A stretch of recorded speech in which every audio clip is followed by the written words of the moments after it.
It started in 1934 on this farm, and I've been doing parts of it ever since we moved here in 1984. But I used to be one of just the sap gatherer kinds of people, just go out and do the buckets. But it's really not running today because, does anybody know why it's not running today? It was warm for 2 whole days, and so the trees had finished, pumping out the sap that they were going to, and now it has to get cold again before it will run again. That's funny. The tree builds up pressure inside, and that's how we get the sap. There's 38 taps on this little section right here, and this runs right across the driveway into a barrel that we keep at the back of the sap house. These are on 5/16 spouts, and you can see we call these files or spouts, and you can see how they go into the tree. If a tree, a maple tree you can't get your arms around it, then if it's a good healthy tree, we'll put 2 spouts on it.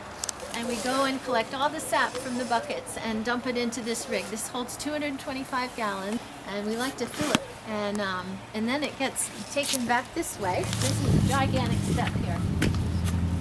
There's the snow. Can you make that big step? So this takes out some of the finer particles that weren't taken out earlier. Here. And then you see the notch at the end of this channel? So the cool sap comes in and it pushes the hotter, thicker sap through those notches, and it goes back and forth until it gets to the other side.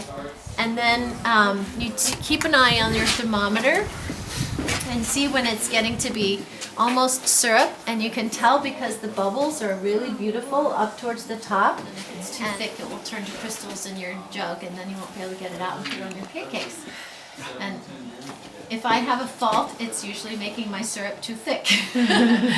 But so if that happens to you, I apologize. But it's great for cooking, and some people prefer it for their table syrup as well. But that's how we grade it. That's how we decide what we're going to call it.